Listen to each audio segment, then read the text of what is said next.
Do you want to be 75 and still paying a mortgage? Today, I'm going to talk about how we both became mortgage free, my son and I, 2 different ways, and we're going to talk about that and explain it. Let's go. Welcome to Becky's Homestead. Today, we're going to talk about being mortgage free. We're both mortgage free, me and my son Scott, who I work with. We both became mortgage free in different ways. So we're just going to casually talk about the benefits of being mortgage free and how it's such an awesome thing to try to accomplish that, because you don't want to be 65 or 75 years old and having to work still and worry about that to pay a mortgage. And you can get mortgage free at a young age. Yes, you can. I started encouraging both my boys to get mortgage free at a young age. When I was in my 30s, I started thinking about that because I saw family members that were older, in the retirement age, and they didn't have anything. They didn't have a home.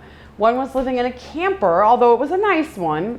I was just like that's not what I want to be like when I get older. So in my 30s, I just started reading about being mortgage free, how to be debt free and all that. And I just slowly started taking steps. So I'll quickly tell you the way I became mortgage free, and then he can do the same. I became mortgage free by selling a home I was in. While I was living there, I was fixing it up to build equity. So I could sell it and then get the equity money from the home and then purchase land outright, which I did. And then this cheap little log cabin kit, I did the same thing, knowing I had to do all the work and build it and improve the land and, whatever. Because what a lot of people do is they'll sell their house and then take the equity and put it as a down payment on a new, way more expensive house. Yes. They'll upgrade. Where what you did was you took that equity and you used it to have a small, modest house, mortgage free. I actually downsized because I thought about it as I was thinking about how to become mortgage free. Like, what do you really need? And you have to shoot forward to when you're older. What do you need when you're 65? Even you could say, what do you need when you're 55, 65, 75, 85? Do you need this big, huge house with, 1 million rooms in it and 3 bathrooms and all that stuff? I mean, it is sometimes it might be sad to some people to think of that, when I'm older, what do I need? But really, if you do that, you can position yourself so you're healthier, more active, and have a happier life when you're older, because you can concentrate on the things that are fun and important to you because your hard-working years are behind you then. So it's actually improved your life if you can mentally focus ahead and then get yourself in a good position. I started thinking about that in my 30s, so I wanted to encourage my children to do it even younger, because I thought about, paying rent my whole young adulthood. And I was just like, wow, imagine if my boys could be mortgage free even younger. What an awesome life they would have. Because housing's your biggest expense. And worry as well. Yeah. It's your biggest worry. And a lot of young people, what they'll do is they'll be renting and living with 5 roommates, or they'll run out and get a huge mortgage on a house that they can't afford. I just saw a video from another YouTuber who talked about how his plan was to, let me just buy the big forever house in my early 20s. Oh. And so he went out and he bought a huge, 4-bedroom, super duper huge house in a fancy neighborhood for $250,000, which is actually kind of a good deal, but still, it's way more house than he needs. And he's living there alone still, though. And he was talking about how it was a huge mistake, and he should have bought the house he needs now. Absolutely. And not try to say, I'm going to have a wife and 4 kids one day. Let me buy a And it's like, how do you know that? You don't really know that. And that's what I say. Go small. You can always add on. He would have been much better off buying a modest home on a piece of property that would allow him to expand the house if he needed to in the future. Or even if you have a huge family at that point, then just get another modest house that's not $250,000. Yeah, that's just so ridiculous to get yourself into that position. You're just piling stress on your own back. It's and so you're not being your own best friend. You're almost being your own enemy when you're piling stuff on top of your back like that. Because just the upkeep of a house that big is a Oh, huge expense. goodness. And you think when you're buying it, oh, it all looks so new and perfect, no upkeep. Oh, yes, it does. Believe me, it's surprising how quickly you're like, oh, this is coming loose, I need to fix that. Or like, oh, the paint wore off that, I need to paint that again. And it's endless, obviously. You know, when you own something, you have to keep fixing it. Okay, so now we're so excited talking about all the benefits and everything. I'm going to tell you a little bit more how exactly I did it. We were very poor, of course. These kids were little, my kids were little kids then. So the first step, I just thought, oh, I'm going to get a house. I had no thought of being mortgage free or anything. I'm like, I just want to get a house. So being very poor, I did the FHA mortgage. I found a real estate agent that would help me do all that because I didn't know anything. So she does the paperwork, helps you with the paperwork, and then directs you financially. Pay this bill, do this, do that, step by step, which was such a great help. She was a wonderful woman. Her name was Dottie. She was so nice. But anyway, so she, hooked me up with the builder. Like, she knew everything. It was a wonderful experience. So then I wanted to choose the cheapest house on a list because they actually give you a list of a choice of 4 houses, from the smallest, cheapest little house to the biggest house you could possibly afford. So you were having a house built with the mortgage. I was having a house built with a mortgage, but I wanted a brand new house at that point in my life. So I didn't think about being mortgage free at that point. So I wanted to choose the cheapest house, and she said, no, get this next one up, the second one up, which is good if you want to sell. It does give you a little more value. So, okay, I listened to her though, because she didn't steer me wrong yet. I figured she knew what she was talking about, which was still a modest house, 3 bedroom, 2 bath. I think it was 1,200 square feet. You don't have to get the bottom of the barrel. Yeah, which I didn't. You don't have to get the top of the line. I like to get not the bottom, but one step up. And that's exactly what I did. Yeah, that's exactly what I did. So anyway, blah, blah, blah. I got the house built. It was on a, acre and a quarter. Very nice house. Ended up wonderful. So then we're all settled in. We're living our life. So then I'm starting to think, this is a 30-year mortgage. And my husband was older than me. Obviously, he's older than me. And so I'm like, he's going to be 72 years old and paying a mortgage. I'm like, that sucks. So then I was like, I want to build a house. I was just starting to feel like I want to. You guys would still be paying your mortgage right now. I know. So I was thinking, my husband's going to be 72 years old and paying a mortgage. I was just like, oh boy, that is just an awful thought.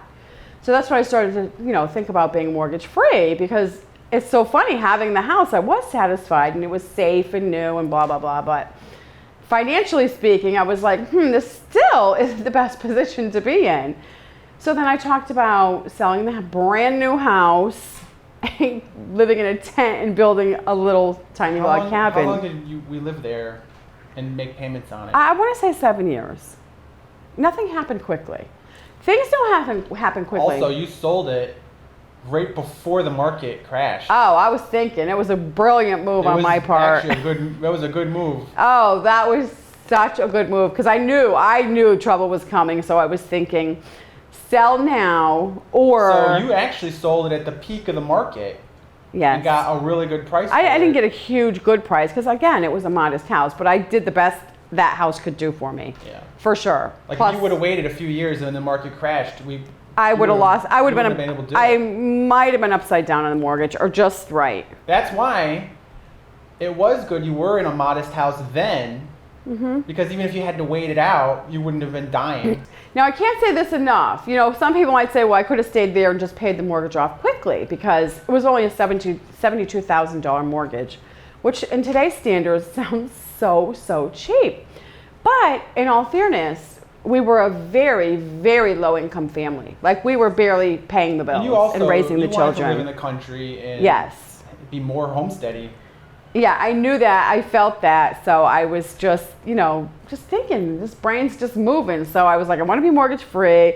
I want more room for my animals, and I want to garden, have chickens for eggs, raise more of my own food. So in the meantime, though, I have to be brutally honest, my husband was like, oh, we have equity in the house. Let's get an equity loan. And I was like the stubborn mule wife. I'm like, no, I'm not signing. I am not doing it. And we would fight about that often because a lot of times you're like, it's a pile of money sitting there. You want to get your hands on it through the equity loan. I was just like, no. I'm like, and I told him, I'm like, because when we sell the house, we will have nothing. And that was the whole idea. This house, I was trying to use the house as a stepping stone. So when we sold the house, I sold it for $130. We had money, you know, after paying everything out. So I'd say that's a really good. That was a good method. Good deal. Yes. Like that was a good move. sale. Yeah, that was a good move. Because we watch those house flipper shows. They don't make 50,000. 52. 52,000 equity. They'll make That's how like much 40 cash. or 35. Yes, that's right. That's right. Nowadays.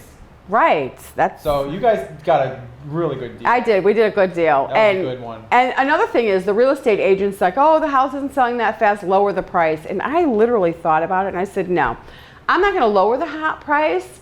I'm going to raise the price. And I actually raised the price, and that's when I sold the house. So sometimes you got to think about it. You know, if it's too cheap. People are like, what's wrong with it? Yeah, some people might wonder, you know what I mean? You sold the house, you got the equity. But before I sold the house, I had already purchased this land. I had already been looking and found the land. So it wasn't like I just winged it, sold the house, and like I already had this land. It was just sitting here. I had been paying on it for a few years, you know, it was just sitting here. Every so often I'd come up and just look at it and dream. And so I had a place to jump to. My next foothold was already carved out. So that is a lot of planning. So it's a good move. It's a good move to buy your land before you make a big move. Yeah, so that way you have a firm foothold to move to, to step to. Jump to. Absolutely. Right, so you have to have that foothold in place. That's my advice. Otherwise, you're just spending your money because you're in limbo at that point. You don't have your house, you don't have your land, you're in limbo and your money's going out. You're having to still spend it. Then you'd be rushing and you might not get you wouldn't make a good decision. So you sold your house, you had the equity, you had your land already, you moved up here and you built your house, which people can watch our other videos that talk about you actually building the cabin. And literally, that's what I did. Like, pulled over in the car on virgin land, and I was just like, I'm either gonna camp, if it's pouring down rain, sleep in the car until I can get a little shed to sleep in or something. Like, I knew I was gonna rough it and it was gonna be a lot of work, but I don't know, honestly, to me, I looked forward to that. It was like such a wonderful adventure. I wasn't like dreading that. I was like, yay, like, let's go. This is gonna be fun.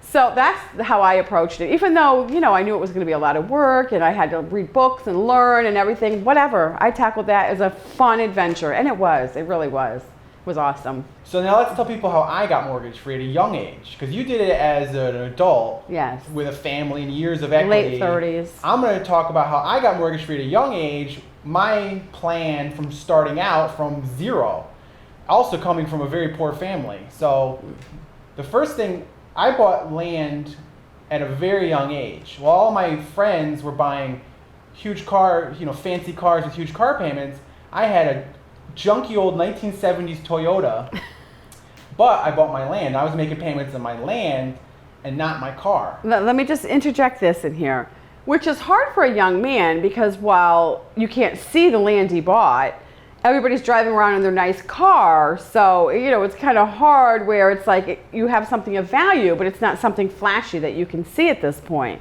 And while they're young guys driving their nicer cars where you can see that flashy thing, it's like, you got to have a little fortitude to stick to the plan and, you know, continue on, which thankfully he did. So the land was a really good deal, and it was kind of like almost for sale by owner, but it was through a small company, like a small land company. I love small companies. But it was basically for sale by owner. So I was just making payments to them on the land. And after a few years, I was able to get a loan from the bank to build my own house. Myself, which when I think back on it, I'm like, how in the world did I make that happen? And the only thing I can think of is that was also before the market crash, and they were giving loans to everybody. So I was able to get this loan from a really nice bank to build my own house. So I got the engineer, got the blueprints, and they didn't give me the money all at once.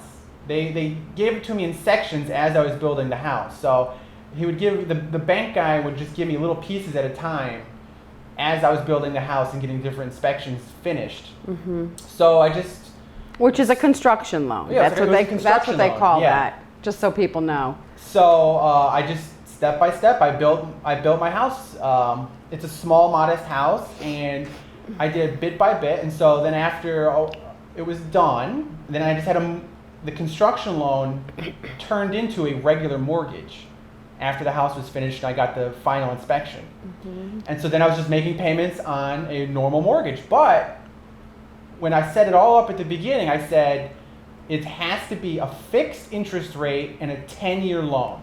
Oh, yeah. I wasn't going to do 30 years or variable interest rate, which they tried to push me on and tried to sell me. That'll do that. Because that makes them more money. And it's lower payments and blah, blah, blah. And I was like, no, I want a 10-year mortgage with a fixed interest rate. Let's say that. Never, never, never get a variable interest rate. Ever get a fix. What I say is, if you can't afford it on a 10-year mortgage, you can't afford it. So you have to figure something out and change your plans. If you said, oh, I can't afford a 10-year mortgage, the payments are too high, well then you need to change something. And so I just paid on my mortgage, and I was actually able to pay it off in 9 years. And now I'm mortgage-free with a house. So now he's mortgage-free younger than I was able to get mortgage-free. So that was my goal. Now we have one more to go, James. We're trying to get him mortgage-free, which, you know, he sees us now, and it's so funny because I do think he feels the desire now. He's starting to think about it. Yeah, because my brother has been renting his whole life. Yes. And that gets old. That gets old. When you get a little older, through your 20s, you know, you're young, you're having fun. You might not be thinking about that, but once you're in your 30s, you're just like, you know, this kind of sucks. I don't want to be doing this the rest of my life.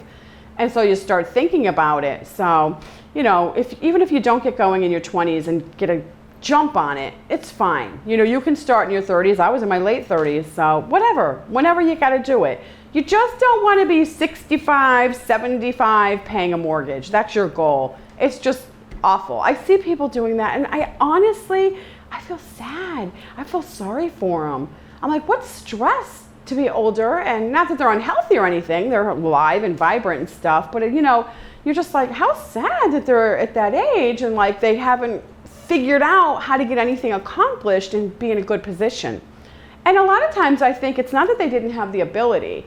I think it's just they didn't think about it. You know, they were just going through life, like in I don't know what I want to say, just stuck in gear, you know, just going through life. They just didn't think about it. So that's why we do these videos. We're trying to get people to think about that. And when you see all your friends and neighbors going bigger, flashier, more expensive, it is so tempting and hard to say, no, I'm going to go smaller, more modest, more affordable. Yeah. That you have to go the opposite direction of the flow. Yes, I mean, I'd be lying if I didn't have those moments where I was just like, I want that. And, you know, I was in a pretty good position, so I could have done that. And I have to admit, and more than once, I've had those feelings, but I just you know what's better? Fought myself back and didn't do that. You know what's better than a big fancy house is free time. Yes. Oh my less God. Stress. Ta-da. More disposable income. Yeah. Yes. And then if you keep that feels better than an extra study room where you can make a man cave in it. Yeah, or a big sofa to furnish it.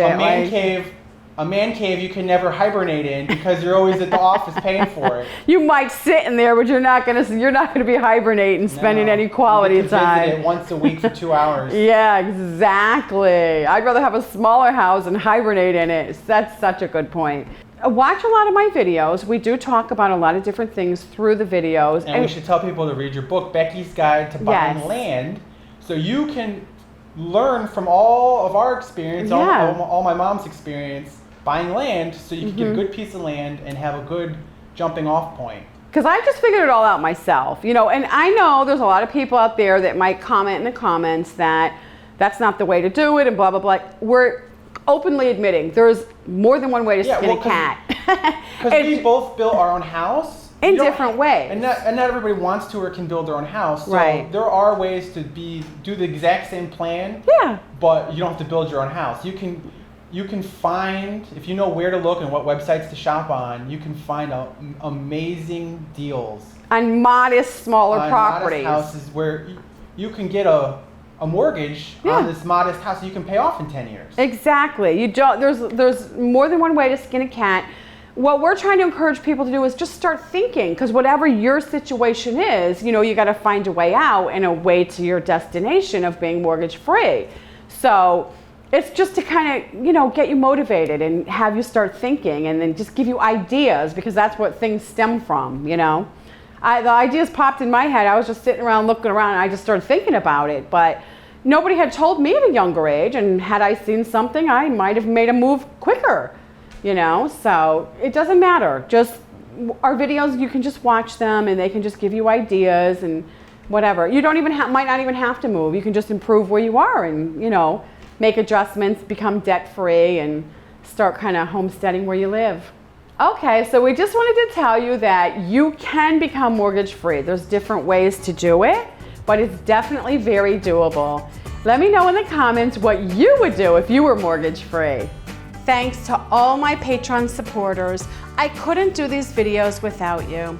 If you'd like to become a Patreon supporter and get special perks and rewards, the link is in the description below.